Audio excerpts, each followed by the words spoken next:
Okay, so beginning with slide one, the first reading by Salvador y Ferreras is solo drumming in the Puerto Rican bomba. This is a very dense read. It's an entire PhD dissertation.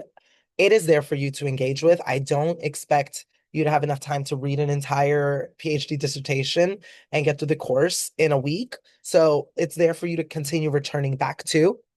But it is the first 104 pages I do recommend in some capacity, even if you want to chunk it out. But the first 104 pages are going to be focused on drum as dialogue and resistance, primarily from the historical standpoint, so that the drum as a whole on the island, we can begin to start forming a foundation for our understanding of its historical components.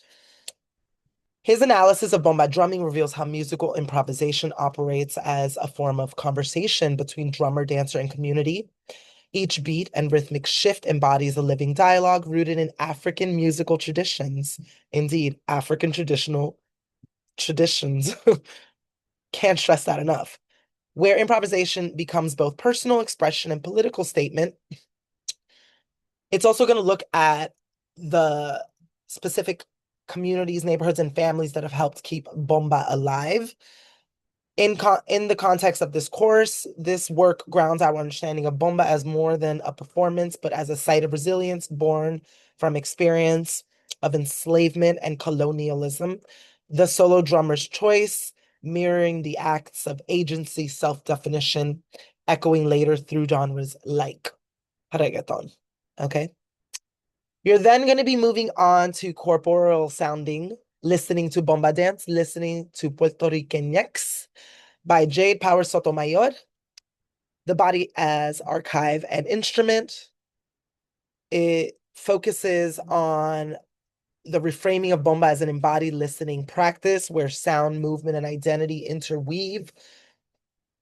It's looking at how the dancer is not just following the drum, but they're speaking back and forth with their body, transforming rhythm into a narrative, which is going to be really beneficial later when we start looking at the narratives that Tego has created within the genre of reggaeton. This perspective expands Ferrer's focus on sounds by showing how the body itself becomes a site for memory, resistance, and listening to bomba. Means listening to history heard through the feet, the hips, and the breath. I've also attached just some sounds for you to sit. I recommend sitting, grounding yourself, listening before engaging with the text. I personally love to just put on some kind of drumming, some bomba in the background sometimes when I'm sitting down to dive into my own research. So that's something that I invite you to partake in. After this, we're going to be looking at Yo la bomba no la bailé, la bomba yo la vive, an article on pedagogy, Black feminist praxis, and the bate. Living the rhythm, bomba as everyday praxis. This article deepens our understanding of bomba as a lived experience rather than an artistic performance alone. Through the Black feminist lens, it situates the bate, the communal space of bomba, contributed to bomba by the Taino, indigenous people of the island, as both the classroom and the sanctuary where music teaches cultural survival, collective care, and anti-colonial consciousness, one of my favorite things to practice. The phrase La bomba yo la vive signals that resistance isn't symbolic, it's embodied. Resistance is not symbolic, it is embodied. It is practiced daily and it is passed down through generations. It is passed down through generations, which is why whitewashing and understanding one's biases, understanding one's anti-Blackness is important to passing down our culture and keeping it alive. And why none of this work matters if we're not situating it within the context of anti-Blackness and anti-colonialism. Keep that in mind. And there's a beautiful short film that I really would love for you to sit down with after you've read this article. Um, I'm gonna leave it there because I really want you to sit down and watch it from beginning to the end. It's about 19 minutes long. Um, If I were you, we're diving into Tego Calderon's diasporic interventions. The beat goes global, diaspora, identity, and voice. Looking at Tego Calderon as a bridge between traditional Afro-Puerto Rican music, sound, and global hip-hop culture, his lyrics, his rhythm, and image challenge the erasure of Blackness in Latin music and assert a proudly Afro-diasporic identity. Drawing from the same aesthetics of call and response and improvisation found in Bomba, Tego's music translates cultural resistance into a diasporic language that resonates from Loíza to Nueva York. There's a video here on a short interview with him and his contributions before we close out with the erasure of Blackness in reggaeton. Whose rhythm, whose race, commodification, and cultural memory are we looking at? This article will critique how reggaeton's global mainstreaming often whitewashes its Afro-diasporic roots, turning rhythms and resistance into a marketable product. Where have we seen that before? Could it be salsa? Could it be hip hop?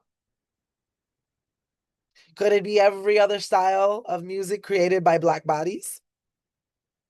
Could it be the Lindy Hop? Could it be swing dance? I don't know. Just throwing out some ideas. Also looking at the genre's rise, exposes the contradictions between visibility and erasure. Visibility and erasure.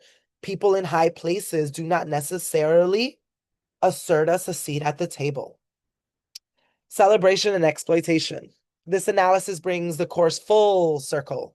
From Bomba's enslaved origins to reggaeton's commercial success, the struggle for recognition of Afro-Puerto Rican identity persists. The struggle for recognition of Afro-Puerto Rican identity persists. Students are invited to question, how do artists like Tego Calderon reclaim space for Blackness within a globalized soundscape that often silences it? So there are sound clips, interviews, short films, articles, and so much more. This week's course, move through it at your own pace. There's so much to engage with. There's so much to listen to, so much to hear. It doesn't have to end in 1 week. Take your time, be with it, be with yourself. And as always, the end. I want us to always return to the end. The end, yes, end is going to be your critical standing point as we move through all of this text. Yes, and I know this to be true, and this is my experience, and why am I feeling this way? And as always, let's keep the culture alive. Thank you for being here with me. I hope this serves as a beautiful foundation in some capacity. I look forward to seeing how you engage with the text, the music, the sounds, the interviews as you create your own final project. As always, stay strong, stay proud, and read. And read. Adiós, mi gente.